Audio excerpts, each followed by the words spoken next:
الحمد لله نحمده ونستعينه ونستغفره ونؤمن به ونتوكل عليه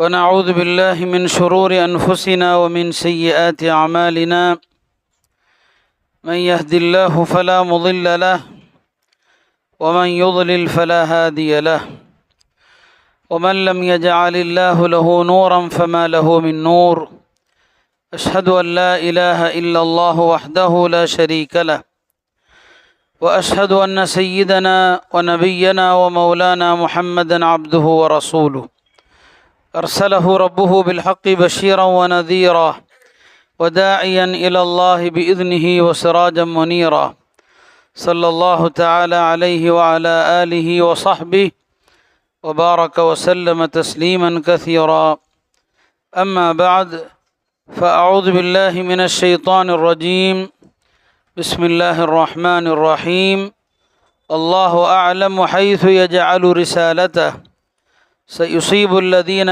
أجرموا صغار عند الله وعذاب شديد بما كانوا يمكرون وقال النبي صلى الله عليه وسلم وأرسلت إلى الخلق كافة وختم بي النبيون أو كما قال صلى الله عليه وسلم. கண்ணியத்திற்குரிய அல்லாஹ்வின் நல்லடியார்களே, பெருமானார் ஸல்லல்லாஹு அலைஹி வஸல்லம் அவர்கள் பிறந்த இந்த மாதத்தில் அவர்களோடு தொடர்புடைய பல்வேறு விஷயங்களை நாம் பேசுகிறோம். காரணம், அல்லாஹ் திருமறையிலே சொல்வான், வதக்கிருஹும் பி ஐயாமில்லா, அல்லாஹுடைய நாட்களை பற்றி மக்களுக்கு நினைவுறுத்துங்கள், அறிவுறுத்துங்கள் என்று. நாம் ஒவ்வொரு நாளும் 24 மணி நேரத்தை முடிக்கிறோம். அதற்கு யௌம், ஒரு நாள் என்று சொல்வார்கள். உலக வரலாற்றிலே உலகம் தோன்றியது முதல் பல்வேறு சரித்திர நிகழ்வுகள் நடந்தவை அல்லது அல்லாஹுடைய தண்டனை வேதனைகள் நடந்த நாள்கள் இருக்கிறதே, அந்த நாட்களை ஐயாமுல்லா என்று சொல்வார்கள். அதில் நல்லவைகளும் நடந்திருக்கலாம், தண்டனைகளும் நடந்திருக்கலாம். இதுதான் ஐயாமுல்லா. இந்த ஐயாமுல்லாவை பற்றி மக்களுக்கு நீங்கள் அறிவுரை சொல்லுங்கள் என்று அல்லாஹ் திருமறையிலே சொல்கிறான். அப்படியானால் இந்த உலகத்திலே நடந்த நாட்களில் உன்னதமான ஒரு நாள் இருக்குமையானால் அது பெருமானார் ஸல்லல்லாஹு அலைஹி வஸல்லம் அவர்கள் பிறந்த நாள். அவர்கள் இவ்வுலகத்திற்கு நபியாக அனுப்பப்பட்ட நாள். உலகத்தில் அதைவிட ஒரு பாக்கியம் நிறைந்த நாள் இருக்க முடியாது. ஹஜ்ரத் இமாம் புகாரி ரஹிமஹுல்லா அவர்கள், நாம் சுருக்கமாக அவர்களுடைய ஹதீஸ் தொகுப்பை சஹீஹுல் புகாரின்னு சொல்கிறோம். ஆனால் அவர்கள் வைத்த முழு பெயர் என்னன்னு சொன்னால், அல் ஜாமிஉல் முஸ்னத் அஸ் சஹீஹ் அல் முஹ்தஸர் மின் சுனனி ரசூலில்லாஹி ஸல்லல்லாஹு அலைஹி வஸல்லம் வ உமூரிஹி வ ஐயாமிஹி. இதான் இமாம் புகாரி அவர்கள் தன்னுடைய ஹதீஸ் தொகுப்புக்கு வைத்த பெயர். அதில் என்ன சொல்கிறாங்க, இந்த ஹதீஸ் தொகுப்பானது பெருமானார் ஸல்லல்லாஹு அலைஹி வஸல்லம் அவர்களுடைய வழிமுறைகளையும் அவர்களது கட்டளைகளையும் அவர்களது வாழ்ந்த நாட்களையும் தொகுக்கப்பட்ட தொகுப்புன்னு சொல்கிறாங்க. அப்போ நபி ஸல்லல்லாஹு அலைஹி வஸல்லம் அவர்கள் இப்பூவுலகில் வாழ்ந்த நாட்கள் இருக்கிறது, அது புனிதமான நாட்கள். அந்த அடிப்படையில் தான் இந்த மாதத்திலே நாம் அவர்களை பற்றி பேசுகிறோம். இது ஒன்றும் மார்க்க எதிரான ஒரு விஷயம் அல்ல, இதை குறை கூறுவதற்கு ஒன்றுமே இல்லை. சொல்லப்போனால் இப்லீஸ் இருக்கிறானே, 4 முறை தான் அவன் மிக கடுமையாக அலறினான். இப்லீஸ் அலறிய தருணங்கள் 4 தருணங்கள். ஒன்று, அல்லாஹ் அவனை சபித்த போது அலறினான். அவனை வானலோகத்திலிருந்து விரட்டிய போது அலறினான். சூரத்துல் ஃபாத்திஹா அருளப்பட்ட போது ஷைத்தான் கத்தனான். அல்ஹம்துலில்லாஹி ரப்பில் ஆலமீன் ஓதுறமில்லே அப்போது. 4வது, பெருமானார் பிறந்த போது கத்தினான். பெருமானார் ஸல்லல்லாஹு அலைஹி வஸல்லம் அவர்கள் பிறந்த போதும் அலறினான். இப்போது அவனுடைய வாரிசுகள் அலறுகிறார்கள். ஆக ரசூல் ஸல்லல்லாஹு அலைஹி வஸல்லம் அவர்கள் பிறந்த மாதத்தில் அவர்களுடைய வாழ்க்கையின் பல்வேறு விஷயங்களை இந்த உம்மத்திற்கு எடுத்து சொல்வது என்பது அறிஞர்களுடைய கடமை. மௌலித் என்று சொன்னால் நபி ஸல்லல்லாஹு அலைஹி வஸல்லமுடைய வாழ்க்கையை பேசுவது, அதான் மௌலித். எல்லா காலத்திலேயும் அறிஞர் பெருமக்கள் பெருமானார் ஸல்லல்லாஹு அலைஹி வஸல்லமுடைய வாழ்க்கையை சிறு நூலாக சிறு தொகுப்பாக எழுதுவாங்க. ரபியுல் அவ்வல் மாதத்தில் பெருமானார் ஸல்லல்லாஹு அலைஹி வஸல்லம் வாழ்க்கையை படிப்பாங்க, மக்கள் எல்லாருக்கும் முன்னால் படிப்பாங்க. அந்த மஜ்லிஸில் பெரிய பெரிய அறிஞர்கள் எல்லாம் வருவாங்க. உலமாக்கள் பெரிய பெரிய நூல்கள் எழுதினவங்களெல்லாம் அவங்க வாழ்க்கையில் ஒரு லட்சியம் இருக்கும், நபி ஸல்லல்லாஹு அலைஹி வஸல்லம் அவர்களது வாழ்க்கையை குறித்த ஒரு சிறு தொகுப்பாவது எழுத வேண்டும். வேறு எத்தனை நூல்கள் எழுதியிருந்தாலும் சரி, நபி ஸல்லல்லாஹு அலைஹி வஸல்லம் அவங்கள பற்றி ஒரு சிறு தொகுப்பு எழுதணும். மௌலானா அபுல் ஹசன் அலி நத்வி என்று வட இந்தியாவிலே ஒரு பெரிய அறிஞர் பெருமகனார் இருந்தாங்க. அவங்களும் பெருமானார் ஸல்லல்லாஹு அலைஹி வஸல்லமுடைய அந்த வம்சாவளியிலே வந்தவங்க. அபுல் ஹசன் அலி நத்வி அல் ஹசனின்னு சொல்லுவாங்க. அவங்க நிறைய கித்தாபுகள் எழுதியிருக்கிறாங்க. அரபு மக்கள் அவங்களுடைய கித்தாபுகளை தலைக்கு மேலே வைத்து போட்டுருவாங்க. அவங்க தன்னுடைய சுயசரிதில் எழுதுகிறாங்க, ஒரே ஒரு குறை இருந்துச்சு, நான் எதையோ இன்னும் நிறைவு செய்யாமல் இருக்கிறேனே என்று. அந்த குறை என்னன்னா, நபி ஸல்லல்லாஹு அலைஹி வஸல்லமுடைய வாழ்க்கை வரலாறு குறித்து, அது அரபியில் உருதுல சீரத்துன்னு சொல்லுவாங்க, எழுதலையேன்னு ஒரு குறை. கடைசியில் அதை பற்றியும் ஒரு அழகான நூல் எழுதினாங்க, ரஹமத்துல் லில் ஆலமீன் என்று. அருமையானவர்களே, அந்த வகையில் அறிஞர்கள் எல்லாம் பெருமானார் ஸல்லல்லாஹு அலைஹி வஸல்லமுடைய வாழ்க்கையை பேசுவது, பெருமானார் ஸல்லல்லாஹு அலைஹி வஸல்லமுடைய வாழ்க்கை எழுதுவதை பெரும் பாக்கியமாக கருதுனாங்க. அந்த வகையில்தான் இந்த மஜ்லிஸுகளும் பாக்கியம் நிறைந்த மஜ்லிஸுகள் தான். ஏன்னா யாரை பற்றி பேசுகிறோம்? நபி ஸல்லல்லாஹு அலைஹி வஸல்லம் அவங்கள பற்றி பேசுகிறோம். இமாம் சுஃபியானு சௌரி சொல்லுவாங்க, பிதிக்ரி ஸாலிஹீன தன்சிலுர் ரஹ்மா, நல்லோர்களை பற்றி பேசுகிற இடத்தில் அல்லாஹ்வுடைய அருள் இறங்குகிறது அப்படின்னு சொல்லுவாங்க. நல்லோர்களுக்கெல்லாம் தலைவரான ரஹமத்துல் லில் ஆலமீனான பெருமானார் ஸல்லல்லாஹு அலைஹி வஸல்லம் அவர்களை பற்றி பேசப்படுகிற இடத்தில் அல்லாஹ்வுடைய அருள் இறங்காமல் போய்விடுமா என்ன? எனவே அருமையானவர்களே, அந்த அடிப்படையில் இந்த 12 நாட்களும் பெருமானார் ஸல்லல்லாஹு அலைஹி வஸல்லம் அவர்களது வாழ்விலே நடந்த பல்வேறு அழகான விஷயங்களை, ஏன்னா அவங்களுடைய வாழ்க்கையே அழகானது தான், அவங்களுடைய வாழ்க்கையின் எல்லா செய்தியும் சொல்லப்பட வேண்டியது தான். எனவே தான் சொன்னாங்க, ஹத்திசு அன்னி ஒலவ் ஆயா, என்னை பற்றிய சிறிய தகவலானாலும் அதை நீங்கள் மக்களுக்கு எடுத்து சொல்லலாம். உலகத்தில் எந்த மனிதனுக்கும் இதை சொல்கிற தைரியம் இல்லை, என்னை பற்றி எதை வேணாலும் நீங்கள் சொல்லலாம் என்று. எல்லா மனிதர்களுக்கும் ஒரு அகம் இருக்கும், ஒரு புறம் இருக்கும். சிலதை வெளிப்படுதலை நம்ம விரும்ப மாட்டோம் இல்லையா? நாம் எல்லாம் குறையுள்ளவர்கள். அல்லாஹுடைய தூதருடைய வெளிப்படையும் அந்தரங்கமும் தூய்மையானது தான். அவங்க வாழ்க்கையில் நீங்கள் எதை சொன்னாலும் அதில் படிப்புன இருக்குது. எனவே தான் அவங்க உஸ்வத்துன் ஹசனா, அழகான முன்மாதிரி அவர்கள். அந்த வகையில் அருமையானவர்களே, பெருமானார் ஸல்லல்லாஹு அலைஹி வஸல்லம் அவங்கள பற்றி அல்லாஹ் குர்ஆனில் எவ்வளோ இடங்களில் பேசுகிறான். உலமாக்கள் சொன்னாங்க, திருமறையை 3 பிரிச்சிங்கன்னு சொன்னால், குர்ஆனை 3 பிரிச்சிங்கன்னா 3ல் ஒரு பாகம் பெருமானாரை பற்றி தான் அல்லாஹ் பேசுகிறான். ரசூல் ஸல்லல்லாஹு அலைஹி வஸல்லம் அவங்கள பற்றி தான் அல்லாஹ் பேசுகிறான். பெருமானார் ஸல்லல்லாஹு அலைஹி வஸல்லம் அவர்களுடைய உறுப்புகளை பற்றி அல்லாஹ் பேசுகிறான். சூரா நஜ்மை எடுத்து பாருங்கள் நீங்கள். பெருமானாருடைய அறிவு என்னப்பா, அந்த மக்கா குறைஷிகள் இறை மறுப்பாளர்கள் அவர்களை சூனியக்காரர் என்று சொன்னாங்க. அல்லாஹ் சொன்னா, மா வல்ல சாஹிபுக்கும் மா கவா, உங்களுடைய தோழர் உங்களுடைய வாழ்ந்தாங்களே அவர்கள் அறிவு மாறியவர்கள் அல்ல, அவர்கள் வழி தவறியவர்கள் அல்ல, அவங்களுடைய அறிவை அல்லாஹ் போற்றி பேசுகிறான். பெருமானார் ஸல்லல்லாஹு அலைஹி வஸல்லமுடைய பார்வை அல்லாஹ் சொல்கிறான், மாஸாகல் பஸர், அவர்கள் எதை பார்க்க வேண்டுமோ அதை பார்ப்பதிலே அவர்கள் தடுமாறவில்லை என்று அவங்களுடைய பார்வையை அல்லாஹ் சொல்கிறான். பெருமானாருடைய இதயத்தை அல்லாஹ் தூய்மைப்படுத்துகிறான். மா கதபல் ஃபுஆது மா ரஆ, ரசூல் ஸல்லல்லாஹு அலைஹி வஸல்லம் எதை கண்டார்களோ அந்த கண்ட விஷயத்தில் அவருடைய உள்ளம் பொய்யுரைக்கவில்லை என்று அல்லாஹ் சொல்கிறான். பெருமானாருடைய இதயத்தை அல்லாஹ் பேசுகிறான், அலம் நஷ்ரஹ் லக ஸத்ரக், உங்களுடைய இதயத்தை நாம் விரிவுபடுத்தவில்லையா என்று. எனவே எந்த திருத்தூதரை பற்றி அல்லாஹ் திருமறையில் இவ்வளவு விரிவாக பேசுகிறானோ அந்த திருத்தூதரை பற்றி நாம் எப்படி பேசாமல் இருக்க முடியும்? எனவே தான் அவர்களது வாழ்க்கையை பற்றி நாம் பேசுகிறோம். அருமையானவர்களே, எனக்கு தரப்பட்ட ஒரு தலைப்பு கொஞ்சம் ஒரு சீரியஸான ஒரு தலைப்பு. அது ஈமான் சம்பந்தப்பட்ட ஒரு தலைப்பு. பெருமானாருடைய வாழ்க்கையில் நடந்த விஷயங்கள், சுவாரஸ்யமான விஷயங்கள் நிறைய இருக்குது. ஆனால் இந்த தலைப்பு சற்று நமது ஊருக்கு தேவையான ஒரு தலைப்பு என்பதனால உலமாக்கள் அதை எனக்கு தந்திருக்கிறாங்க. முத்திரையிடப்பட்ட நபி பெருமானார் ஸல்லல்லாஹு அலைஹி வஸல்லம் அவர்களோடு நபித்துவம் நிறைவு பெற்று விட்டது என்ற ஒரு தலைப்பு எனக்கு என்ன செய்யப்பட்டிருக்கிறது, தரப்பட்டிருக்கிறது.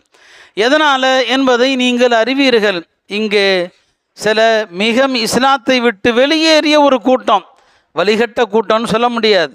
வழிகேடு 2 வகையான வழிகேடு இருக்கிறது. மார்க்கத்தினுடைய அடிப்படை நம்பிக்கையில் வழி தவறுவது, மார்க்கத்தினுடைய பிரிவு சட்டங்களில் வழி தவறுவது. நான் இந்த 2 வழிகேட்டையுமே உங்களுக்கு நினைவுபடுத்த விரும்புகிறேன். 2 விதமான வழிகேடு. மார்க்கத்தினுடைய அடிப்படையில் வழிகேடு ஏற்பட்டுச்சுன்னு சொன்னால் இஸ்லாத்தை விட்டே அவர் வெளியே போயிடுவார்.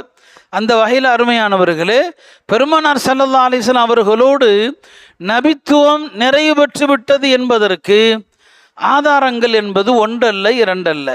ஆதாரம் எதற்கு போய் சொல்ல முடியும்? இது இரவுனா இரவு தான் இல்லையா? இதை பகலுன்னு யார் சொன்னாலும் நம்ப மாட்டோம். இரவு என்பதற்கு ஆதாரம் தேவையில்லை, பகல் என்பதற்கு ஆதாரம் தேவையில்லை இல்லையா? அதை போய் எவனாவது மாற்றி பேசினா அவனை என்ன சொல்லுவோம்? நம்முடைய ஹஜரத் அவர்கள் சொன்னது போல, ஒரு தெருவில் போகிற ஒருத்தனா நாட்டின் ஜனாதிபதின்னு சொன்னால் எப்படி பார்ப்போம்? நபி ஸல்லல்லாஹு அலைஹி வஸல்லம் நபித்துவமும் அவ்வாறு தான். பெருமானார் ஸல்லல்லாஹு அலைஹி வஸல்லம் அவர்களுடைய இறுதி நபித்துவத்திற்கான ஆதாரங்கள் என்பது பகலின் வெளிச்சத்தை போல தெளிவானது, எண்ணிலடங்காத ஆதாரம். உலமாக்கள் அதையெல்லாம் தனி நூல்களாக எழுதியிருக்கிறாங்க. நபி ஸல்லல்லாஹு அலைஹி வஸல்லம் அவங்க இறுதி நபி என்பதற்கான திருமறையிலிருந்து ஹதீஸுகளிலிருந்து ஆதாரங்கள். அருமையானவர்களே, முதல்ல நபித்துவம்னா என்ன என்பதை நாம் தெரியணும் இல்லையா? நபித்துவம் என்பது உலகத்தில் அதற்கு ஈடு இகரான ஒரு அந்தஸ்து கிடையாது. உலகத்தில் மனிதன் வேறு எந்த ஒரு அந்தஸ்தையும் தன்னுடைய அமல்களை கொண்டு தன்னுடைய முயற்சியை கொண்டு அடையலாம். ஆனால் முயற்சியால் அடைய முடியாதது நபித்துவம் மட்டும்தான். அல்லாஹு ஆலம் ஹைசு யஜஅலு ரிசாலத்தஹு. நபித்துவத்தை யாருக்கு கொடுப்பது என்பது அல்லாஹ் ஒருத்தனுக்கு தான் தெரியும். நபித்துவத்தை மனிதர்கள் ஆசைப்படக்கூடியவர்களுக்கெல்லாம் அல்லாஹ் கொடுத்துட மாட்டான். நபி ஸல்லல்லாஹு அலைஹி வஸல்லம் அவர்கள் இந்த உலகத்தில் பிறப்பதற்கு முன்னால் அரபுகள் யாருமே முஹம்மது என்று பேர் வச்சது கிடையாது. ஆனால் பெருமானார் ஸல்லல்லாஹு அலைஹி வஸல்லம் பிறக்கிறதுக்கு முன்னால் ஷாமுக்கு சிரியாவுக்கு போன அரபு வியாபாரிகள் கடைசி நபி ஒருத்தவங்க வர போகிறாங்க, அவங்க பேர் முஹம்மதுன்னு சொன்ன உடனே சில அரபுகள் தங்களுடைய பிள்ளைகளுக்கு முஹம்மதுன்னு பேர் வச்சாங்க. ஏன்னா ஒருவேளை அந்த கடைசி நபி இவராக இருக்கட்டுமேன்னு சொல்லி. ஆனால் மனிதர்கள் ஆசைப்படக்கூது கொண்டு நபித்துவம் கிடைக்கிறதில்லை. அல்லாஹ் நாடக்கூடியவர்களுக்கு தரக்கூடிய ஒன்று தான் நபித்துவம். சரிங்களா? அல்லாஹ்வோடு உடனான ஒரு நேரடி தொடர்பு தான் நபித்துவம். ஒரு மனுஷன் எதில் வேணாலும் பொய் சொல்லலாம், ஆனால் நபித்துவத்தில் எனக்கு வஹி வருதுன்னு பொய் சொல்கிறதுக்கு பாருங்க, அவனை விட அநியாயக்காரன் யாரும் இல்லை. அல்லாஹ் திருமறையில் சொல்லுவான், ஒமன் அظلم ممن افترى على الله كذبا او قال اوحي الي ولم يوحى اليه شيء. அல்லாஹ் மீது பொய்யை இட்டு கட்டுபவனை விட அநியாயக்காரன் யார் இருக்க முடியும்? ஒமன் قال اوحي الي, எவன் ஒருவன் சொல்வானோ எனக்கும் வஹி வருகிறது, வலம் யூஹ இலைஹி ஷை, அவனுக்கு எந்த வகையும் அருளப்படலை, எனக்கும் வகை வருகிறது என்று சொல்லுகிறானே, அவனை விட அநியாயக்காரன் யார் இருக்க முடியும்? அருமையானவர்களே, நம்ம சகோதரர்கள் கொஞ்சம் விளங்கணும். இந்த காதியானிகளை நம்ம ரொம்ப லேசாக பார்க்குறோம். மற்ற காஃபிர்கள் மாதிரி எங்க யூதர்கள் இல்லையா, கிறிஸ்தவர்கள் இல்லையா, இந்துக்கள்லாம் இல்லையா, அவங்களோட நம்ம பேசுறது இல்லை என்ன, அவங்களோட ஒன்றா உட்காந்து டீ குடிக்கிறது இல்லையா, அந்த மாதிரி நாம் இவர்களை சரி அவன் காஃபிராக இருந்தால் தான் என்னங்க, பழகிறதுல என்ன தப்பு என்று இந்த காதியானிகளை கொஞ்சம் போகிற போக்கில் எடுத்துக்கொள்கிற ஒரு சகஜ நிலை நம்ம ஊரில் சில பேர்கிட்ட பார்க்குறோம். அருமையானவர்களே, அப்படி அல்ல. அவர்களெல்லாம் கூட அறியாமையினால் ஒரு இறை மறுப்பில் இருக்கிற சகோதரர்கள். அவங்க அறியாமை தான், ஆனால் அவங்க அல்லாவுக்கோ அல்லாவுடைய தீனுக்கோ எதிராக ஏதாவது செய்யக்கூடியவர்களா இல்லை.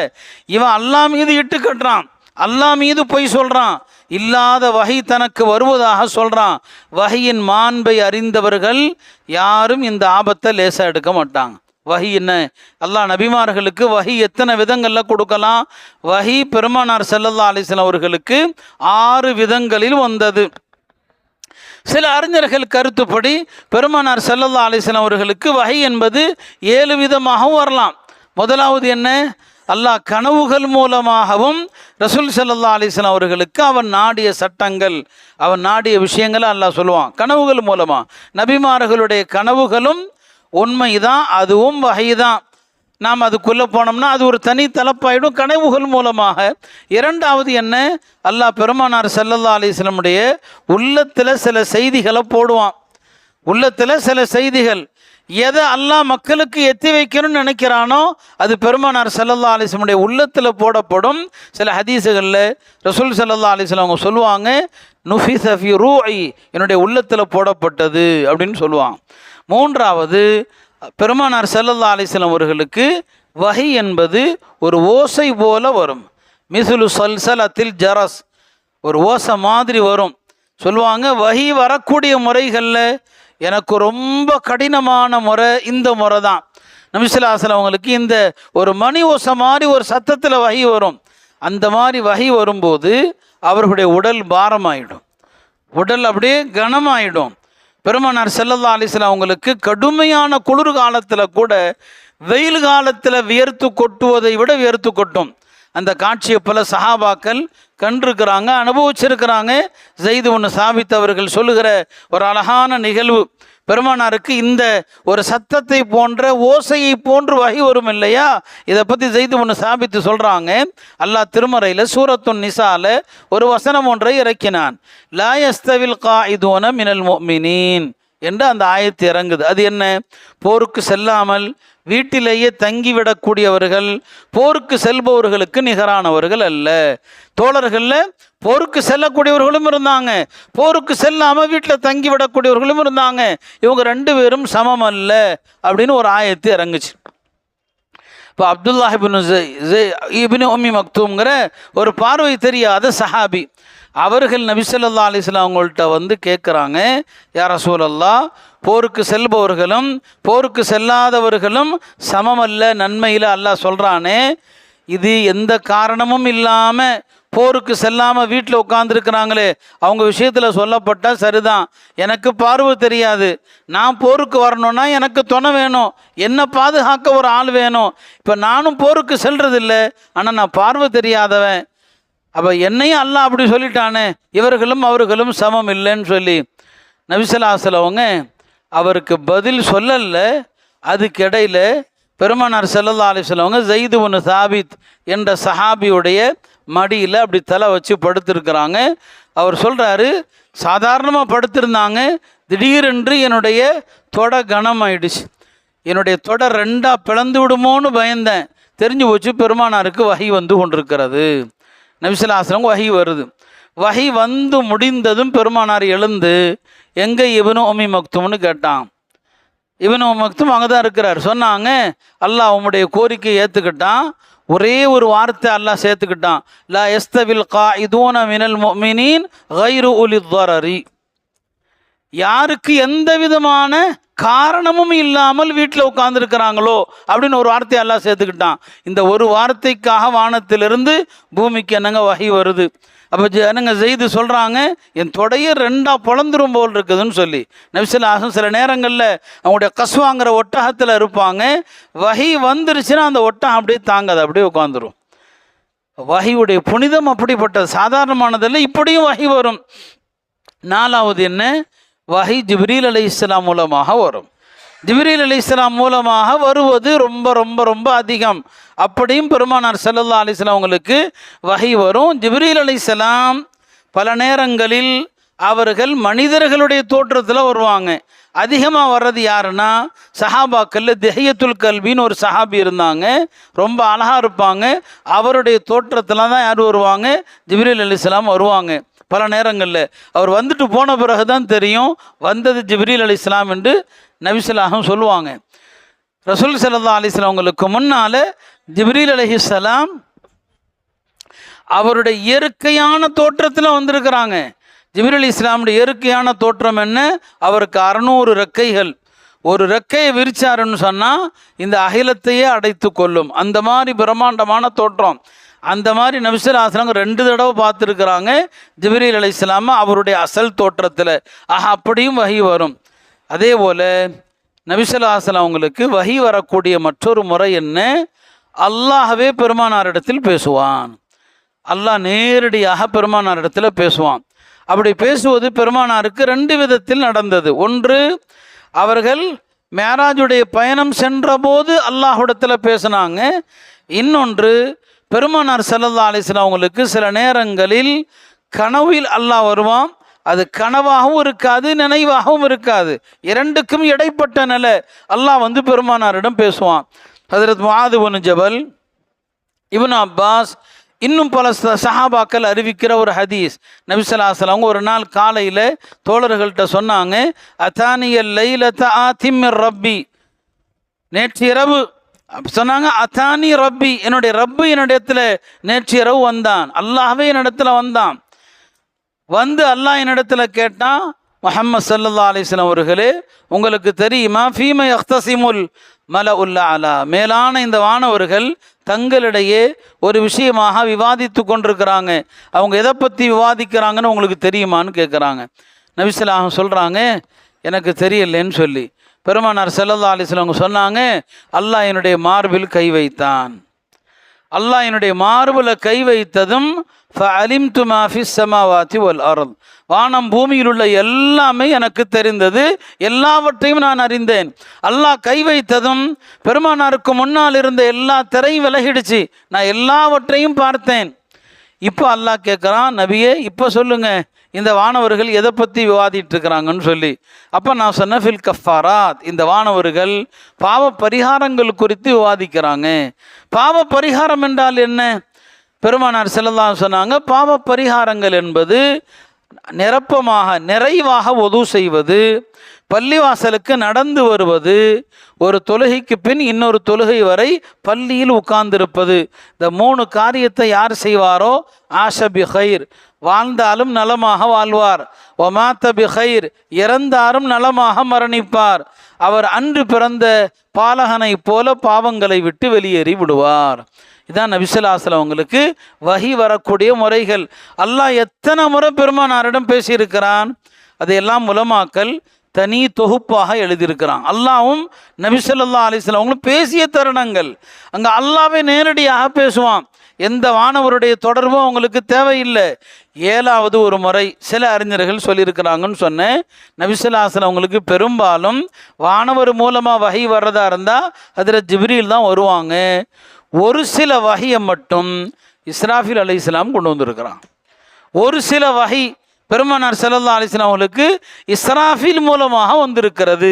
இதையும் சேர்த்தா மொத்தம் 7 விதத்தில் பெருமானாருக்கு வஹி வந்திருக்கு. அருமையானவர்களே, இந்த வஹி என்பது ஒரு மனிதர்களில் அல்லாஹ் யாரை ரசூலாக தேர்வு செய்கிறானோ அவருக்கும் அல்லாஹ்வுக்குமான ஒரு தொடர்பு தான் வஹி.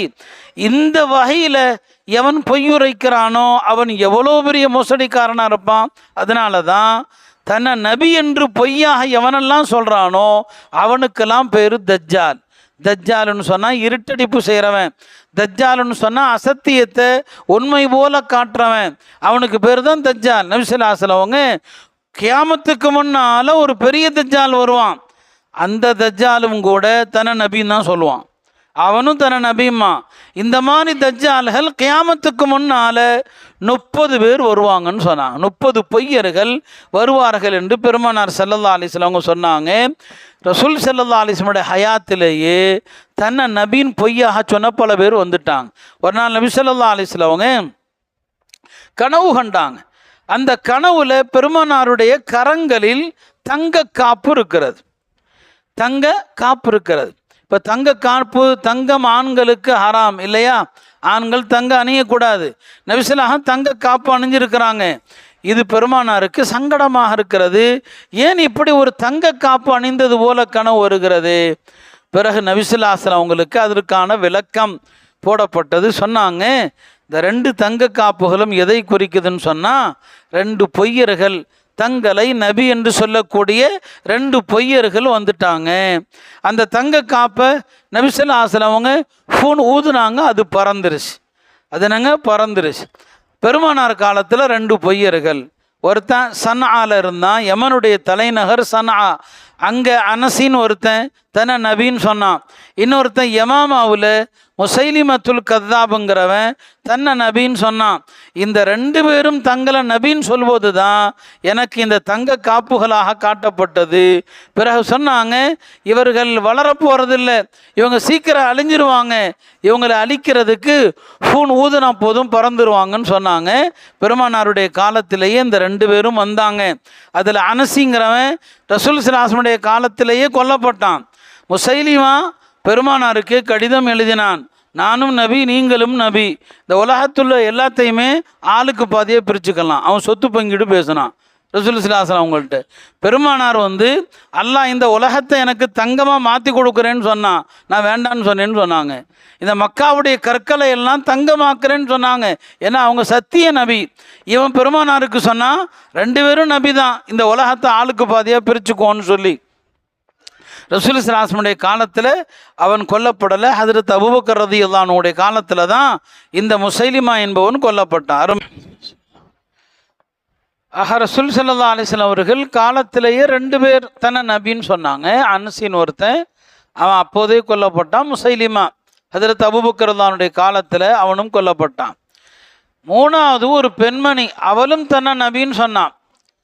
அவள் தமீம்ங்கிற அந்த கூட்டத்தை சார்ந்தவள், சஜாஹி என்கிற ஒரு பெண்மணி. இந்த சஜாஹிங்கிற பெண்மணியை முசைலிமா இருக்கிறான்லே அவனுக்காக பண்ணிக்கிட்டான். இவன் தன்னை நபிங்கிறான், அந்த பெண் அவ தன்னை நபி என்பதாக வாதிடுறா. இந்த சஜாஹியை முசைலிமா கல்யாணம் பண்ணிக்கிட்டான். இப்போ சஜாஹி கேட்டா, எனக்கு மஹர் எதுவும் நீங்கள் கொடுக்கலையேன்னு சொல்லி. அவன் சொன்னான், உனக்கு மஹர் என்ன, உன்னுடைய கூட்டத்தாருக்கு இஷாவையும் ஃபஜ்ரையும் தள்ளுபடி செஞ்சுட்டேன். இஷா தொழுகையும் ஃபஜ்ர் தொழுகையும் உன் கூட்டத்துக்கு தேவையில்லை, நீ என் பொண்டாட்டி ஆகிட்டதுனால நான் அல்லாட்ட கேட்டு இந்த 2 தொழுகையும் தள்ளுபடி செஞ்சேன்னு சொன்னான். இல்லையா, கண்டவனும் வகை வருதுன்னு சொன்னால் அந்த மார்க்கம் எப்படி இருக்கும் என்பதற்கு இது ஒரு உதாரணம். இல்லையா, மிர்சா குலாம் அஹமது காதியானுடைய கதையும் அப்படி தான். அவனுடைய கதையும் இப்படிலாம் இருக்குது. இந்த மாதிரி உள்ள கதையெல்லாம் அவன் வாழ்க்கையிலையும் இருக்குது. அப்போ என்ன செஞ்சான், உங்களுக்கு இஷாவும் ஃபஜ்ரும் உன்னுடைய கூட்டத்தாருக்கு தேவையில்லை அப்படின்னு சொன்னதாக பார்க்குறோம். இந்த முசைலிமாவைத்தான் ஹஜ்ரத் அபூபக்கர் ரலியல்லாஹு அன்ஹுடைய ஆட்சி காலத்தில் சஹாபாக்கள் பெரும் போராட்டத்துக்கு பிறகு அவனை கொலை செஞ்சாங்க. அவனை கொலை செய்த சஹாபியார் ஹஜ்ரத் ஹம்சாவை கொலை செஞ்சாங்களே உஹதில், ஹபிஷிங்கிற அந்த கருப்பு நிற வீரர். அவர் தான் அறியாமை காலத்தில் காஃபிராக இருந்தபோது செய்த கொலைக்கு பதிலாக இந்த முசைலிமாவை அவர் தான் என்ன செஞ்சார், கொலை செஞ்சார். ஆக இப்படி 2 பொய்யர்கள் நபி ஸல்லல்லாஹு அலைஹி வஸல்லம் காலத்தில் இருந்தாங்க. அந்த சஜாஹிங்கிற பெண் பின்னால் முஸ்லிமாகி திருந்தி தௌபா செஞ்சு மாறிட்டார். ஆக இந்த நபித்துவத்தை வாதிடுகிறவர்கள் பெருமானார் ஸல்லல்லாஹு அலைஹி வஸல்லம் அவர்களுடைய காலத்திலையும் இருந்தாங்க. இப்படி பல பேர் வருவார்கள் என்பதை நபி ஸல்லல்லாஹு அலைஹி வஸல்லம் எச்சரிக்கை பண்ணாங்க. அருமையானவர்களே, ஆதாரங்கள் நிறைய உண்டு. நபி ஸல்லல்லாஹு அலைஹி வஸல்லம் சொல்லுவாங்க, வஅதீது சித்தன், எனக்கு 6 விஷயங்கள் சிறப்பாக தரப்பட்டிருக்கு. சில ஹதீஸில் 5வாங்க, சில ஹதீஸில் 6வாங்க. பல ஹதீஸுகளில் பல விஷயங்கள் இருக்கிறது. பெருமானாருக்கு மட்டுமே தரப்பட்டது, வேற யாருக்குமே அது தரப்படலை. அந்த 6 விஷயங்கள் என்ன? 1 சொன்னாங்க, நுசிர்து பிர்ருஅபி மசீரத ஷஹரின், அல்லாஹ் எனக்கு ஒரு உதவி செஞ்சிருக்கிறான். அது என்ன உதவி அப்படின்னு சொன்னால், என்னை குறித்த அச்சம் அல்லாஹ் எதிரிகளுடைய உள்ளத்தில், அவர்கள் நான் இருக்கும் இடத்திலிருந்து 1 மாத தொலைவில் இருந்தாலும் என்னை பற்றிய பயம் அவங்களுக்கு இருக்கும். என்னை பற்றிய பயம் அவங்களுக்கு இருக்கும். இது அவங்கள பற்றி மட்டும் இல்லை, அவங்களுடைய உம்மத்தை பற்றிய பயமும் தான். நாம் இவ்வளவு பலவீனமாக தான் இருக்கிறோம். இன்றைக்கும் நம்மளை கண்டா எல்லாருக்கும் பயம்தான். அந்த பயம் இருக்கணும். அல்லாஹ் அப்படி வச்சிருக்கிறான். நுசிர்து பிர்ருஅபி, என்னை பற்றி அச்சத்தை கொண்டு நான் உதவி செய்யப்பட்டிருக்கிறேன் என்று சொன்னாங்க. 2வது சொன்னாங்க, ஜுஇலத் லியல் அர்து மஸ்ஜிதன் வ தஹூரா, இந்த பூமி முழுவதுமே எனக்கு தொழுமிடம். நாம் எங்கே போனாலும் தொழுக நேரம் வந்தால் தொழுதரலாம். யூத கிறிஸ்தவர்களுக்கு அவர்களது ஆலயங்களுக்கு போய் தான் தொழ முடியும். அவங்களுக்கென்று கட்டப்பட்ட ஆலயங்களுக்கு போனால் தொழலாம். நம்ம பயணத்தில் இருக்கிறோம், வழியில் தொழுக நேரம் வருது, பள்ளிவாசல் இருக்குதா இல்லையான்னு தெரியல, இடம் சுத்தமாக இருந்தால் அங்கேயே தொழு தரலாம். இந்த பூமி முழுவதும் எனக்கு தொழுமிடம். ஒ தஹூரன், இந்த பூமி முழுவதுமே எனக்கு சுத்தம் செய்யக்கூடியதாக ஆக்கப்பட்டிருக்கு. தண்ணி இல்லைன்னா தயமம் செஞ்சுக்கலாம். மேலும் சொன்னாங்க, ஒஹில்லத் லியல் கனாயிம், அல்லாஹ் எனக்கு போர் செல்வங்களை அல்லாஹ் எனக்கு அனுமதி அளிச்சிருக்கிறான். ஒலம் தஹில்லி அஹதின் கபலி, முந்தைய நபிமார்கள் யாருக்கும் போர் செல்வங்கள் அனுமதி இல்லை. எதிரிகளோடு போரில் வென்றாங்கன்னு சொன்னால் எதிரிகள் விட்டு சென்ற அந்த எல்லா பொருளையும் ஒரு மலை மீது வைக்கணும். அல்லாஹ் அவங்கள ஏற்றுக்கொண்டதற்கு அடையாளம் வானத்திலிருந்து ஒரு நெருப்பு வந்து சாப்பிடும், இல்லையா அப்படியே விடப்படும். இது அவங்களுக்கு அல்லாஹ் எனக்கு போர் செல்வத்தை அனுமதி அளித்திருக்கிறான்னு சொன்னான். இறுதியாக சொன்னாங்க, ஒக்கான நபியு யுபஅஸு இலா கௌமிஹி ஹாஸத்தன் வபுஇஸு இலன் நாஸி ஆம்மத்தன். எல்லா நபிமார்களும் அவரவர் சமுதாயத்திற்கு மட்டும்தான் நபியா அனுப்பப்பட்டாங்க, நான் முழு மனித குலத்திற்கும் அனுப்பப்பட்டிருக்கிறேன். ஆறாவதா சொன்னாங்க, ஒஹுத்திம பி அன் நபியோன், என்னை கொண்டு நபிமார்கள் முத்திரையிடப்பட்டு விட்டார்கள். அப்போ நபித்துவம் என்னை கொண்டு முத்திரையிடப்பட்டுடுச்சுன்னு சொன்னாங்க. பெருமானார் ஸல்லல்லாஹு அலைஹி வஸல்லம் அவர்கள் இறுதி நபி என்பதற்கு அடையாளமாகத்தான் அல்லாஹ் நபி ஸல்லல்லாஹு அலைஹி வஸல்லம் முதுகில் 2 தோள்களுக்கு நடுவில் ஒரு நபித்துவ முத்திரை, அதை ஹத்மே நுபுவத்துன்னு சொல்லுவோம். அது எப்படி இருந்தது? அதை பார்த்த சஹாபாக்கள் பல பேர் இருக்கிறாங்க. பெருமானார் ஸல்லல்லாஹு அலைஹி வஸல்லம் நபித்துவ முத்திரை அவங்களுடைய 2 தோள்களுக்கு மத்தியில் இருந்துச்சு. சில ஹதீஸுகளில் அது புறா முட்டை போல இருந்ததுன்னு வருது. அதை சுற்றி சில அழகான முடிகள் இருந்ததா வருது. பல பேர் அதை பார்க்கறதுக்கு ஏங்கினாங்க. அதில் சல்மான் ஃபாரிசி ரதியல்லாஹு அவர்கள் அந்த நபித்துவ முத்திரையை பார்த்த தோழர்களில் ஒருவர். நிறைய சஹாபாக்கள் அதை பார்த்து முத்தமிட வேண்டும் என்று ஆசைப்பட்டாங்க. இது அல்லாஹ்வால் அவங்க இறுதி நபி என்பதற்கான முத்திரையிடப்பட்ட ஒரு விஷயம். ஒரு பொருள் முத்திரையிடப்பட்டு சொன்னால் முடிஞ்சிருச்சுன்னு அர்த்தம், எல்லாம் ஃபினிஷ் ஆகிடுச்சுன்னு அர்த்தம். நாளை மஹ்ஷர் மைதானத்தில் அல்லாஹ் விசாரணை ஆரம்பிக்கணுமே என்று எல்லா நபிமார்கள்ட்டையும் போவாங்க மக்கள். நூஹ் அலைஹிஸ்ஸலாமிலிருந்து ஈசா அலைஹிஸ்ஸலாம் வரைக்கும் எல்லா நபிமார்களுமே எங்களுக்கு அந்த வாய்ப்பு தரப்படலை, நாங்கள் அல்லாஹ்ட்ட பேச முடியாதுன்றுவாங்க. ஈசா அலைஹிஸ்ஸலாம் தான் சொல்லுவாங்க, எதுக்குப்பா எல்லா நபிமார்கள்ட்டையும் போயிட்டு வர்றீங்க? எல்லா நபிமார்கள்ட்டையும் நீங்கள் போனாலும் வேஸ்ட்டு தான். இதற்கென்று இல்லை ஒரே நபி யார்? முத்திரையிடப்பட்ட முஹம்மது ஸல்லல்லாஹு அலைஹி வஸல்லம் அவர்கள். அவர்களை கொண்டு அல்லாஹ் நபித்துவத்தை முடிச்சிட்டான். நீங்கள் அல்லாஹ்ட்ட பேசணுன்னா எல்லாரும் அவங்கள்ட்ட போங்க. நபி ஸல்லல்லாஹு அலைஹி வஸல்லம் அவங்கள்ட்ட மக்கள் வரும்போது சொல்லுவாங்க, அனலஹா, நான் அல்லாஹ்விடம் பேசுவதற்குரிய அந்த தகுதி அல்லாஹ் எனக்கு தான் தந்திருக்கிறான்னு சொல்லுவாங்க. எனவே அருமையானவர்களே, பெருமானார் ஸல்லல்லாஹு அலைஹி வஸல்லம் அவர்களுடைய இந்த நபித்துவ முத்திரையே அவர்கள் இறுதி நபி என்பதற்கு ஆதாரம்தான். நம்ம குர்ஆனில் ஹதீஸில் இருந்து ஆதாரங்கள் சொல்லுவதற்குரிய அவசியம் இல்லை. ஒரு சில விஷயங்களை மட்டும் நான் சொல்கிறேன். பெருமானார் ஸல்லல்லாஹு அலைஹி வஸல்லம் அவங்களோட நபித்துவம் முடிந்து விட்டது என்பதை நம்ம அறிவுபூர்வமாக சிந்திச்சா கூட 4 விஷயங்கள் இருக்குது. இந்த 4மே நமக்கு உணர்த்துவது என்ன? நபித்துவம் முடிஞ்சிருச்சுன்னு சொல்லி. முதலாவது விஷயம் என்ன? ஒரு நபி வருவதற்கான எந்த தேவையும் இனி இல்லை. ரசூல் ஸல்லல்லாஹு அலைஹி வஸல்லம் அவங்களுக்கு அல்லாஹ் எந்த திருமறையை கொடுத்தானோ அந்த திருமறை பாதுகாக்கப்பட்டிருக்குது. எந்த வார்த்தையும் கூடுதலாக சேர்க்கப்படவும் இல்லை, எந்த வார்த்தையும் குறைக்கப்படவும் இல்லை. அவர்கள் வாழ்ந்தபோது எந்த திருமறை இருந்ததோ இன்றைக்கும் அதுதான் இருக்குது, இனி கியாமத்து வரைக்கும் அதுதான் இருக்கும். ஒரு நபி எதுக்காக வருவாங்க? முன்னால் உள்ள ஒரு நபியினுடைய வேதத்தை மக்கள் மாற்றிட்டாங்க, அதில் ஏதாவது இடைச்செருகல் பண்ணிட்டாங்க, அதை திருத்துறதுக்காக அடுத்து ஒரு நபி வருவார். பெருமானார் ஸல்லல்லாஹு அலைஹி வஸல்லம் அவங்களுக்கு அருளப்பட்ட திருமறை முழுமையாக பாதுகாக்கப்பட்டது, அதில் எந்த இடைச்செருகளும் இல்லை. அன்றிலிருந்து இன்று வரை அப்படியே தான் இருக்குது, இல்லையா? பைபிள் அப்படி சொல்ல முடியாது, இல்லையா? பைபிள் இருக்குது, அது பல்வேறு காலகட்டங்களில் பலவிதமான மாற்றங்கள் சந்தித்த ஒரு வேதம், பல இடைச்செருகல்கள், பலவித என்னங்க, ஒரு மொழிக்கும் இன்னொரு மொழிக்கும் வித்தியாசம் பைபிள். இப்போ அவங்கள்ட்ட பாதுகாக்கப்பட்ட வேதம் இருக்குதா? கிடையாது. அதில் நிறைய வேலைகள் அவங்க என்னங்க பண்ணிட்டாங்க.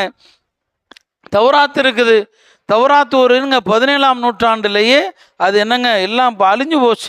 அதுக்கப்புறம் யூதர்கள் அதை என்ன செஞ்சாங்க? சொந்தமாக எழுதுனாங்க. பெருமானார் ஸல்லல்லாஹு அலைஹி வஸல்லம் இந்த அருள்மறை, இந்த திருக்குர்ஆன், அதை உள்ளத்தில் சுமக்கக்கூடிய ஹாஃபிதுகள் கோடான கோடி ஹாஃபிதுகள் இருக்கிறாங்க. தலைகீழாக ஓதக்கூடிய ஹாஃபிதுகள் இருக்கிறாங்க. ஒரு எழுத்து விடாமல் ஓதக்கூடிய ஹாஃபிதுகள் இருக்கிறாங்க. சிறிய வயதிலிருந்து முதியவர்கள் வரைக்கும் இந்த குர்ஆனை மனனம் செஞ்சவங்க இருக்கிறாங்க. இனி எதற்காக ஒரு நபியுடைய தேவை இருக்குது? குர்ஆன் பாதுகாக்கப்பட்டது. இரண்டாவது என்ன? பெருமானார் ஸல்லல்லாஹு அலைஹி வஸல்லம் கொண்டு வந்த ஷரியத். அந்த ஷரியத்து முஸ்லிம்களால் இன்றைக்கும் பின்பற்றப்படுது. நாம் தொழக்கூடிய இந்த தொழுகையாக இருக்கட்டும், எப்படி நபி ஸல்லல்லாஹு தொழுதாங்களோ அப்படி தான் நம்ம தொழுகிறோம். அவங்க எப்படி நோன்பு வச்சாங்க அப்படி தான் நோன்பு வைக்கிறோம். அவங்க எப்படி ஹஜ்ஜு செஞ்சாங்க அப்படி தான் ஹஜ்ஜு செய்கிறோம். அவங்க கொண்டு வந்த ஷரியத்து பாதுகாக்கப்பட்டது, அவருடைய ஹதீஸுகள் எல்லாம் பாதுகாக்கப்பட்டது. ஒரு நபியுடைய தேவை என்ன இருக்குது? ஒரு நபி புதுசாக எதுக்காண்டி வரணும்? எந்த விதமான சீர்திருத்தத்திற்கும் அவசியம் இல்லாமல் இந்த மார்க்கத்தினுடைய மூல ஆதாரங்கள் குர்ஆன் பாதுகாக்கப்பட்டிருக்கிறது, ஹதீஸு பாதுகாக்கப்பட்டிருக்கிறது, மார்க்க சட்டங்கள் பாதுகாக்கப்பட்டிருக்கிறது. மூன்றாவது, அல்லாஹ் திருமறையில் சொல்கிறான், குர்ஆன் தெளிவாக சொல்லுது, அல்யௌம அக்மல்து லக்கும் தீனக்கும், இன்றைக்கு மார்க்கத்தை நாம் நிறைவு செய்து விட்டோங்கிறான். அக்மல்து லக்கும் தீனக்கும் வ அத்மம்து அலைக்கும் நிஅமதி, நபித்துவங்கிற அந்த அருட்கொடையை இன்றோடு நான் முடித்து பூரணமாக்கி விட்டேன். அப்போ நபித்துவங்கிற நியமத்து நிறைவாக்கப்பட்டு விட்டது. இனி எதற்காக நபித்துவம்? எதற்காக நபித்துவம் வரப்போகிறது? யூதர்கள் அவர்கள் ஏங்கி கொண்டிருந்தாங்க, கடைசி நபி தம்மில் தான் வருவார் அப்படின்னு ஏங்கிக்கிட்டு இருந்தாங்க. பெருமானார் ஸல்லல்லாஹு அலைஹி வஸல்லம் அவங்க மக்கால பிறக்கிறாங்க இல்லையா, ரபியுல் அவ்வல்ல, அவங்க பிறந்த அன்னைக்கு மக்கால ஒரு வியாபாரி, யூத வியாபாரி இருந்தார். அவருக்கு தெரிஞ்சிருச்சு இன்னைக்கு ஒரு அதிசய குழந்தை பிறந்திருக்குதுன்னு தெரிஞ்சிருச்சு. அவர் குறைஷிகளை எல்லாம் கூப்பிட்டு சொன்னார், இன்னைக்கு மக்காவுடைய வீடுகளில் யாருக்காவது குழந்தை பிறந்திருக்கான்னு நல்லா பாருங்க, அந்த குழந்தையினுடைய முதுகில் நபித்துவ முத்திரை இருக்கும், இப்படி நான் சொல்கிற அடையாளத்தில் ஒரு குழந்தை பிறந்திருக்கான்னு பாருங்கன்னு அந்த யூதர் சொல்கிறார். அப்போ குறைஷிகள் முதல்ல அப்படிலாம் எதுவும் இல்லைன்னு சொல்லிட்டாங்க. அதுக்கப்புறம் தான் சொல்லப்படுது, இல்லை இல்லை, அப்துல்லாவுக்கு முஹம்மது என்று குழந்தை பிறந்திருக்கிறாங்க, அப்துல்லா ஆமினா தம்பதிக்கு குழந்தை பிறந்திருக்குது, அந்த குழந்தைக்கு முஹம்மதுன்னு பேர் வச்சிருக்கிறாங்க. அப்போ அந்த யூதர் சொல்கிறாரு, அந்த குழந்தை இடத்துல கொண்டு போய் என்ன காட்டுங்கன்னு சொல்கிறாரு. அந்த யூதர் பெருமானார் ஸல்லல்லாஹு அலைஹி வஸல்லம் அவர்களை பார்த்ததும் மூர்ச்சையாகி மயங்கி விழுந்துட்டார். பிறகு கொஞ்ச நேரம் கழித்து எழுந்து சொன்னார், நாங்கள் பனு இஸ்ரவேலர்கள் ஆதரவு வச்சோம், யூதர்கள் நாங்கள் நம்பிக்கை வச்சோம், கடைசி நபி எங்களிடம் வருவார் என்று, ஆனால் முடிஞ்சு போச்சு, வாய்ப்பில்லை, இனிமே இவர் தான் கடைசி நபின்னு சொன்னார். இவர் தான் கடைசி நபி என்று அருமையானவர்களே சொல்ல வந்தது இந்த ஆயத்து. அல்யௌம அக்மல்து லக்கும் தீனக்கும் வ அத்மம்து அலைக்கும் நிஅமதி.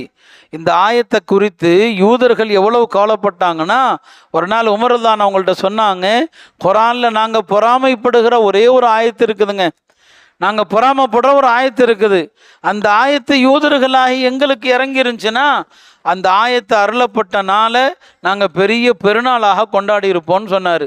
உமர்தானு கேட்டாங்க, அது என்னப்பா ஆயத்து? யூதா அந்த ஆயத்தை தான் ஓதுனாரு. அல்யௌம அக்மல்து லக்கும் தீனக்கும் வ அத்மம்து அலைக்கும் நிஅமதி வ ரதீது லக்குமுல் இஸ்லாம தீனா. இந்த ஆயத்தில் இஸ்லாம் தான் இனி தீன், வேற மார்க்கம் மதமே கிடையாது, வேறு நபியோ வேதமோ கிடையாது, வேறு ஷரியத் இல்லைன்னு அல்லாஹ் திட்டவட்டமாக சொல்லிட்டான். எல்லா மதத்தை சார்ந்தவங்களுக்கு என்ன ஆசை இருந்துச்சுன்னா, உலகத்தில் கடைசி மதமாக நம்ம மதம் தான் இருக்கணுங்கிற ஆசை இருந்துச்சு. அந்த ஆசையில் மண் விழுந்துருச்சு.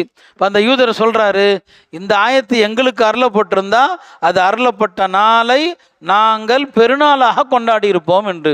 உமர்தான் சொன்னாங்க, நீ சொல்லக்கூடிய ஆயத்து எங்கே இறங்குச்சு, எந்த நாளில் எந்த இடத்தில் யாருக்கு அருளப்பட்டது என்பதை நான் அறிவேன், அது அருளப்பட்ட நாளே பெருநாள் தானப்பான்னு சொன்னான். அது அருளப்பட்ட நாளே இதுதான். இந்த வசனம் அல்லாஹுடைய தூதர் ஹஜ்ஜில் இருக்கிறாங்க, மினால இருக்கிறாங்க, துல்ஹஜ் 10ஆம் நாள் பெருமானார் ஸல்லல்லாஹு அலைஹி வஸல்லம் அவங்களுக்கு அருளப்பட்ட வசனம், அந்த அருளப்பட்ட அந்த நாள் எங்களுக்கு பெருநாள் என்று சொன்னாங்க. அருமையானவர்களே, இந்த ஆயத்தை திட்டவட்டமாக இனி நபித்துவம் இல்லை என்பதை தெல்ல தெளிவாக சொல்லிவிட்டது. நாலாவது விஷயம் என்ன? ஒரு நபி வந்த பிறகு இன்னொரு நபி எதுக்கு வரணும் அப்படின்னா, பொதுவாக ஒரு நபி இருக்க இன்னொரு நபி என்பது எதுக்கு வருவாங்கன்னு சொன்னால், ஏற்கனவே இருக்கிற நபிக்கு பக்கபலமாக வருவாங்க. அந்த காலத்தில் இருந்துச்சு. இப்ராஹிம் அலைஹிஸ்ஸலாம் நபின்னா அதே காலகட்டத்தில் லூத் அலைஹிஸ்ஸலாமும் நபியாக இருந்தாங்க, மூசா அலைஹிஸ்ஸலாம் நபியாக இருந்தாங்க, அதே காலகட்டத்தில் ஹாரூன் அலைஹிஸ்ஸலாம் நபியாக இருந்தாங்க இல்லையா? ஒரு நபிக்கு துணையாக பக்கபலமாக வருவாங்க. இப்போ பெருமானாருக்கு ஒரு நபி தேவை அப்படின்னு சொன்னால் அது எப்போ வந்திருக்கணும்? பெருமானாருடைய ஹயாத்தில், அவங்க வாழ்ந்த காலத்தில் வந்திருக்கணும். அவங்க வாழ்ந்த காலத்திலேயே பெருமானாருக்கு எந்த துணையும் தேவையில்லை.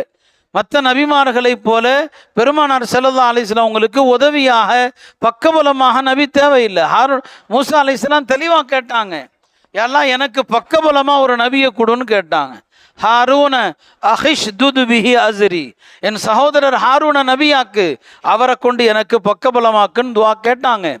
பெருமானாருக்கு அப்படி பக்கபலம்லாம் தேவையில்லை. ஏன்னா நபி ஸல்லல்லாஹு அலைஹி வஸல்லம் அவர்களுக்கு அல்லாஹ் மனபலத்தையும் தந்திருந்தான், உடல் பலத்தையும் தந்திருந்தான். நபி ஸல்லல்லாஹு அலைஹி வஸல்லம் அவங்க 100 ஆண்களுக்கு சமமானவர்கள். அது உலகத்து 100 ஆண்கள் இல்லை, சொர்க்கத்து 100 ஆண்கள். சொர்க்கத்தினுடைய 100 ஆண்கள், 40 ஆண்கள், 100 ஆண்கள் என்று பல ரிவாயத்துகள் வருது. உடல் ரீதியாக ரசூல் ஸல்லல்லாஹு அலைஹி வஸல்லம் பலத்துக்கு முன்னால உலகத்தில் எந்த ஆணும் பிறக்கல்ல. அந்த மாதிரி பலம். மக்கால ருக்கானா என்று ஒரு மல்யுத்த வீரர் இருந்தார். அவர் பெருமானாரிடத்தில் என்னை மல்யுத்தத்தில் தோக்கடிச்சா முஸ்லீம் ஆகிறேன்னு சொன்னார். நபி ஸல்லல்லாஹு அலைஹி வஸல்லம் அவங்க அவரை ஒரு தட்டு தான் தட்டினாங்க, அவர் விழுந்து தோற்று போயிட்டார் 3 தடவை. அப்போ நபி ஸல்லல்லாஹு அலைஹி வஸல்லம் அவங்களுக்கு அல்லாஹ் உடல் வலிமையை கொடுத்துருந்தான். பெருமானார் ஸல்லல்லாஹு அலைஹி வஸல்லம் அவங்களுக்கு அல்லாஹ் ஆன்மீக பலம், உள்ள பலத்தையும் அல்லாஹ் கொடுத்தான். அலம் நஷ்ரஹ் லக சத்ரக தான் அர்த்தம். பெருமானாருடைய உள்ளத்தை அல்லாஹ் விரிவுபடுத்தி அந்த பலம். எனவே அவங்களுக்கு பக்கபலமாக எந்த நபியும் வரணுங்கிற தேவை கிடையாது. எனவே ஒரு நபி வருவதற்கான எந்த தேவையும் எந்த அவசியம் இல்லை. அவங்களுடைய வேதம் பாதுகாக்கப்பட்டது, அவங்களுடைய வழிமுறைகள் மார்க்கம் பாதுகாக்கப்பட்டது, திருமறை மார்க்கம் பூர்த்தியாகிவிட்டது என்று சொல்லுகிறது. இத்தனைக்கு பிறகு எதுக்குங்க நபி? அப்படியானால் பின்னால் பல பொய்யர்கள் வருவார்கள் என்று இந்த உம்மத்தை நபி ஸல்லல்லாஹு அலைஹி வஸல்லம் எச்சரித்தாங்க. அவ்வாறு எச்சரிக்கப்பட்ட அந்த பொய்யர்களில் ஒருத்தன் தான் இந்த மிர்சா குலாம் அஹமத் காதியானிங்கிற பொய்யன். எனக்கு டைம் சுருக்கமாக தான் இருக்குது, நான் சுருக்கமாக அவனுடைய வரலாறை சொல்கிறேன். ஆங்கிலேயர்கள் இந்தியாவிலே முஸ்லீம் ஆதிக்கத்தை வீழ்த்தி எல்லா பகுதிகளையும் பிடிச்சிக்கிட்டே வந்தாங்க. கிழக்கிந்திய கம்பெனி மூலமாக வந்து இந்தியாவினுடைய பல பகுதிகளை பிடிச்சாங்க. அப்படி பிடிச்ச நேரத்தில் ஆங்கிலேயர்களை மூர்க்கத்தனமாக எதிர்த்தவர்கள் முஸ்லீம்கள் தான். மற்றவங்க யாரும் பெரிய அளவில் போராட்டத்துக்கு வரல, முஸ்லீம்கள் தான் கடுமையாக எதிர்த்தாங்க. இப்போ இந்த ஆங்கிலேயர்கள் லண்டனில் ஒன்று கூடி முஸ்லீம்களுடைய வேகத்தை குறைக்கணும், இவங்க தான் நம்மளை இந்தியாவில் ஆள விடாமல் தடுக்கிறாங்க, நமக்கு எதிராக மக்களை தூண்டுறாங்க, இவர்களுடைய போராட்டத்தை நாம் வேறு பக்கம் திரும்பணும்னு சொல்லும்போது அப்போ அங்கிருந்தவர்கள் சொன்னாங்க, முஸ்லீம்கள் வந்து போராட்டத்தை கைவிடவே மாட்டாங்க. ஏன்னா அவங்களுடைய நபி அவங்க உண்மைக்கு என்னங்க யாரும் யாருக்கும் அடிமையாக இருக்கக்கூடாது, அவங்க அடிமைத்தனத்தை ஏற்றுக்க மாட்டாங்க, அவங்க போராட்டத்தில் தான் இருப்பாங்க அப்படின்னு சொல்லும்போது தான் அப்போ அவங்க நபி சொன்னால் கேட்குறாங்க. அப்படி தானே? அவங்களுடைய நபி தான் சொன்னாங்க யாருக்கும் அடிமையாக இருக்கக்கூடாது, அல்லாஹ் ஒருவனை தவிர யாருக்கும் அடிமையாக இருக்கக்கூடாது. அந்த நபியின் வார்த்தையை கேட்டு தான் முஸ்லீம்கள் நம்மோடு போராடுறாங்கன்னா அவங்கள அந்த பாயிண்ட்லேயே அடிப்போம், அவர்களிலிருந்து ஒருத்தனை நபி ஆக்கிடுவோன்னு சொன்னான். அவங்களிருந்து ஒரு ஆளை நபியாக ஆக்கிடுவோம். இப்போ அதுக்கு பொருத்தமான ஒரு ஆளாக தான் இந்த மிர்சா குலாம் அஹமது அவனை தேர்ந்தெடுத்தாங்க. அவன் ஆங்கிலேயருடைய கைக்கூலியாக இருந்தான், ஆங்கிலேயர்கள்ட்ட வேலை செஞ்சான். அதற்கான ஆதாரங்கள் எல்லாம் ஏராளமாக அவனுடைய வாழ்க்கை முழுக்க இருக்கிறது. அதெல்லாம் 1 இல்லை 2 இல்லை, ஆங்கிலேயர்களுக்கு தான் அடிபணிஞ்சான். அவனை கொஞ்சம் கொஞ்சமாக, நான் எடுத்ததுமே நபின்னு சொல்லக்கூடாது இல்லையா, படிப்படியாக ஒரு நபின்னு சொல்வதற்குரிய எல்லா ஆயத்தங்களையும் கொஞ்சம் கொஞ்சமாக ஆரம்பிக்கிறான். முதல்ல தனக்கு சில மறைவான செய்திகள் வருதுங்கிறான், வார்த்தைகளை கொஞ்சம் ஜாலமாக பயன்படுத்துகிறான். அப்படியே தன்னுடைய அந்தஸ்தை மக்களுக்கு மத்தியில் உயர்த்திக்கிட்டே இருக்கிறான். எடுத்ததும் அவன் தன்னை நபின்னு சொல்லலை. ஒரு நாள் ஜும்மாவுக்கு மிர்சா குலாம் அஹமத் காதியானி பள்ளிக்கு என்ன செய்கிறான், வர்றான். உள்ளே வர்ற நேரத்தில் ஒரு ஆள் கொஞ்சம் சத்தம் போட்டு பேசிகிட்டு இருந்தார். மிர்சா குலாம் அஹமத் காதியானி கூட இருந்த ஒருத்தன் சொல்கிறான், யா ஐயுஹல்லதீன ஆமனு லா தர்ஃபவு அஸ்வாத்தக்கும் ஃபௌக சௌத்தின் நபி, ஈமான் கொண்டவர்களே உங்களுடைய சத்தத்தை நபியின் சத்தத்துக்கு மேல் உயர்த்தாதீர்கள். யார் வரும்போது சொல்கிறான்? மிர்சா குலாம் அஹமத் காதியானி வரும்போது கூட இருக்கிறவன் சொல்கிறான், இவன் சொல்ல வைக்கிறான். இப்போ எடுத்தது அவன் தன்னை நபின்னு சொல்லலை, ஒவ்வொரு வாதமாகத்தான் மிர்சா குலாம் அஹமது தன்னை பற்றி சொல்லிட்டு வந்தான். முதல்ல நான் ஒரு முஜத்தித், நான் வந்து மக்களை சீர்திருத்த வந்தேன்னு சொன்னான். அப்புறம் தன்னை ஈசான்னு சொன்னான், அப்புறம் தன்னை நபின்னு சொன்னான். ஒரு கட்டத்தில் நான் முஹம்மதுன்னு சொன்னான், நான் ரசூல் ஸல்லல்லாஹு அலைஹி வஸல்லம் அவங்களுடைய இன்னொரு பிறப்புன்னு சொன்னான். என்னையும் முஹம்மது ஸல்லல்லாஹு அலைஹி வஸல்லம் அவர்களையும் யார் பிரித்து பார்க்கிறார்களோ அவன் காஃபிருன்னு சொன்னான். நம்ம அவனை காஃபிருங்கிறோம், அவன் நம்மளை முஸ்லீமாக ஏற்றுக்கிறது கிடையாது. நம்மளை அவன் முஸ்லீமாக ஏற்றுக்கிறது இல்லை. நீங்கள் நினைக்கிறீங்க அவனும் அஷ்ஹது அன்ன முஹம்மது ரசூலுல்லாஹ் தானே சொல்கிறான், அவன் நாடுற முகமது மிர்சா குலாம் அஹமத் காதியானி. நம்மளும் சொல்கிறான் அஷ்ஹது அன்ன முஹம்மது ரசூலுல்லாஹ் என்று, அவனும் அதைத்தானங்க சொல்கிறான். நம்மில் சில பேர் ஏமாளிகளாக கேட்குறாங்க. அவர்கள் சொல்லக்கூடிய கலிமாவில் அவர்கள் நாடுகிற முஹம்மது என்பது மிர்சா குலாம் அஹமத் காதியானி. இதெல்லாம் அவன் தன்னுடைய நூல்களில் மிக தெளிவாகவே எழுதியிருக்கிறான். ஆக இப்படி ஆங்கிலேயர்களால் உருவாக்கப்பட்ட ஒரு மகா பொய்யன்தான் இந்த மிர்சா குலாம் அஹமத் காதியானி. அவன் சொன்ன நிறைய விஷயங்கள் பொய்த்து போனது. நான் ஒரு சம்பவத்தை சொல்லி அடுத்து சில விஷயங்களை சொல்லி நிறைவு செய்கிறேன். மிர்சா குலாம் அஹமத் காதியானி ஒரு பொண்ணை கல்யாணம் பண்ணணும்னு ஆசைப்பட்டான்.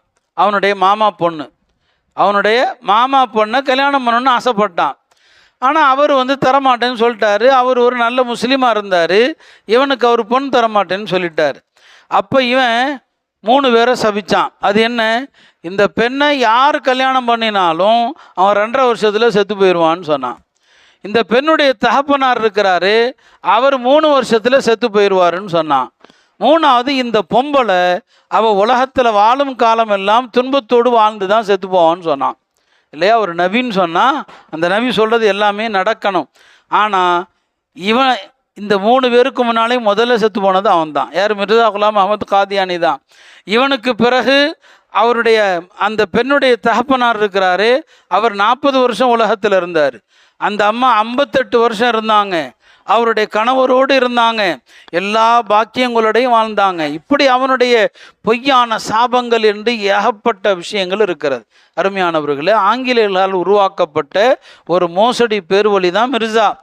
இல்லையா, மிர்சா காதியானிகளுடைய தலைமையகம் இன்னைக்கு எங்கெங்க இருக்குது? லண்டனில் இருக்குது. லண்டனில் தான் அவங்களுடைய தலைமையகம். அமெரிக்கா, ஐரோப்பிய நாடுகள் எல்லாம் இந்த காதியானிகளுக்கு சிவப்பு கம்பளம் விரித்து வரவிருக்குது. காரணம் என்ன?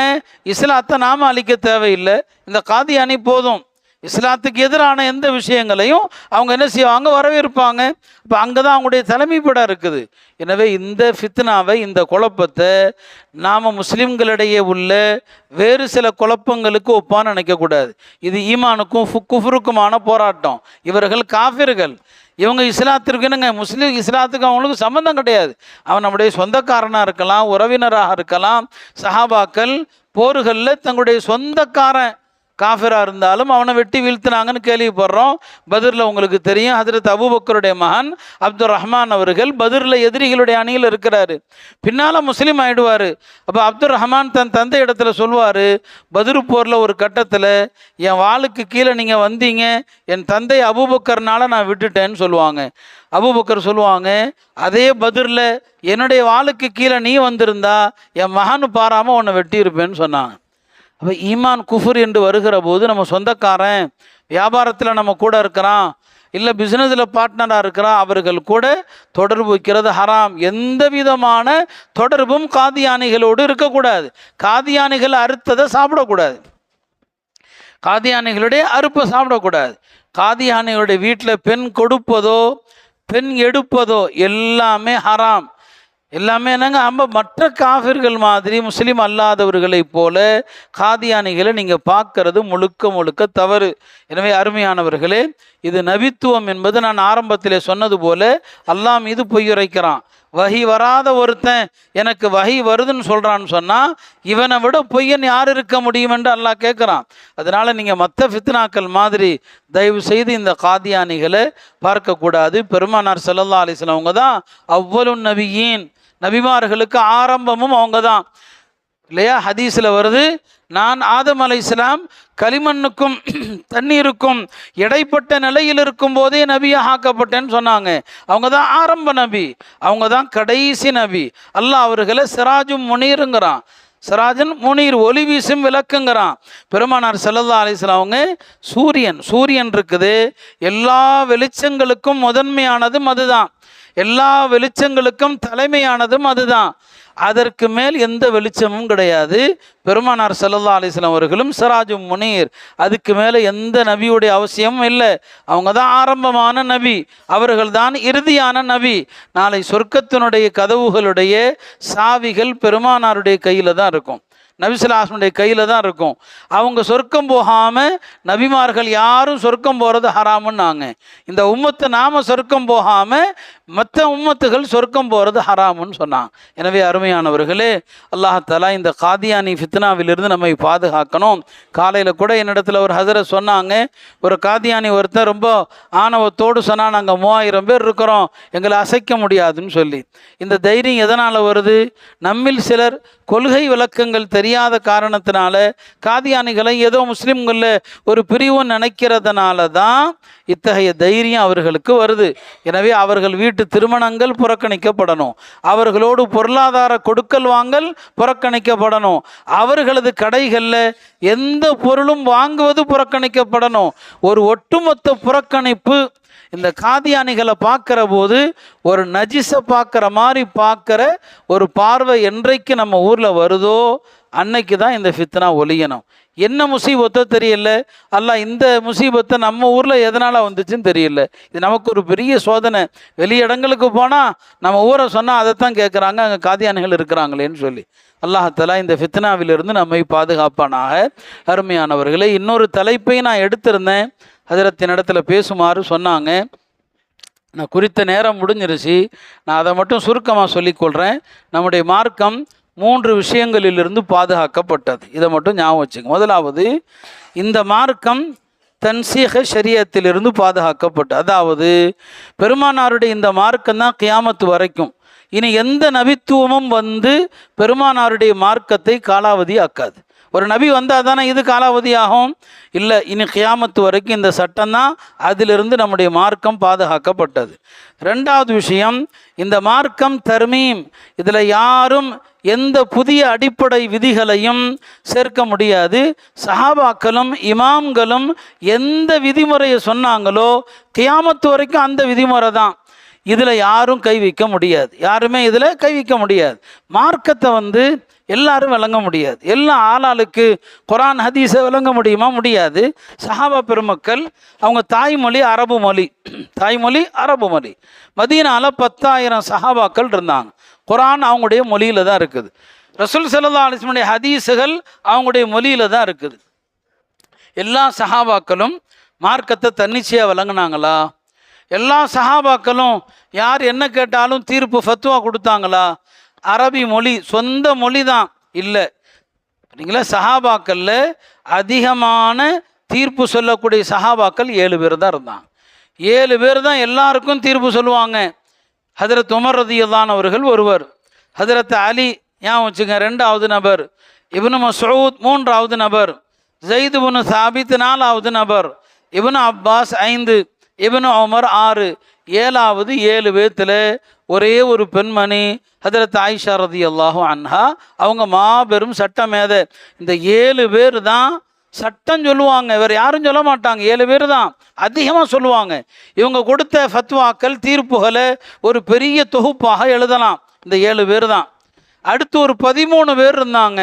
அவங்க அப்பப்போ சட்டம் சொல்லுவாங்க, நிறைய சொல்ல மாட்டாங்க, தேவைக்கு சொல்லுவாங்க. ஹதரத் அபூபக்கர், ஹதரத் அனஸ், ஹதரத் அபூ ஹுரைரா, ஹதரத் உம்மு சலமா, இவங்கெல்லாம் ஒரு நடுத்தரமாக சட்டம் சொல்லக்கூடியவங்க. இதை தவிர கொஞ்சம் கொஞ்சம் ஏதாவது ஒரு தருணத்தில் ஃபத்வா கொடுத்தவங்க. மொத்தமே பார்த்தீங்கன்னா சஹாபாக்களில் ஃபத்வா கொடுத்த தோழர்கள் மொத்தம் 144 பேர். அப்போ 10,000 பேரில் மற்றவங்கெல்லாம் எங்கெங்கே போனாங்க? மற்றவங்க எங்கே மார்க்கம் எல்லாருமே சொல்ல முடியாது, மார்க்கம் எல்லாரும் சொல்ல முடியாது. நான் அடிக்கடி சொல்லுவேன், ஹதீஸை அறிவது வேறு, ஹதீஸை விளங்குவது வேறு. இன்னைக்கு உள்ளவன் என்ன நினச்சிக்கிட்டான்? ஹதீஸை அறிஞ்சவன்லாம் ஹதீஸை விளங்குனவன் நினச்சிக்கிட்டான். தமிழாக்கத்தை பார்த்துட்டு ஹதீஸை படிக்கிறவன்லாம் ஹதீஸை விளங்குறவன். அப்படி கிடையாது. பெருமானார் ஸல்லல்லாஹு அலைஹி வஸல்லம் அவங்களே தெளிவாக பிரிச்சுட்டாங்க. என்னிடமிருந்து ஹதீஸை யார் கேட்டாங்களோ அவர்களை விட யாருக்கு அவர் அந்த ஹதீஸை போய் சொல்லுவாரோ அவர் ரொம்ப விளங்குவாருன்னு சொன்னான். ஹதீஸை அறிவது வேற, ஹதீஸை விளங்குறது வேற. அந்த அடிப்படையில் நம்ம ஊரில் அந்த ஃபித்னாக்கள், ஏறுக்குமாறான விளக்கங்கள், பிறை விஷயத்தில் எவ்வளோ ஒரு தவறான நடைமுறையை நம்ம ஊரில் ஏற்படுத்தி வச்சுருக்கிறாங்க. அமாவாசை அன்னைக்கு நோன்பு வைக்கிறது, அமாவாசை அன்னைக்கு பெருநாள் கொண்டாடுறது. 1400 வருஷமாக பிறைக்கு யாரும் இப்படி விளக்கம் சொன்னது கிடையாது. விஞ்ஞான பெற, இந்த ஆய்வு பெற அப்படிங்கிறது 1400 வருஷமாக இந்த விளக்கத்தை யாருமே சொல்லலை. என்னைக்கு பெற தெரியுதோ அன்று இரவே ரமதானுடைய இரவு தொழுகை ஆரம்பமாயிடும். அபூதாவுதில் தெளிவாக ஹதீஸ் இருக்கிறது.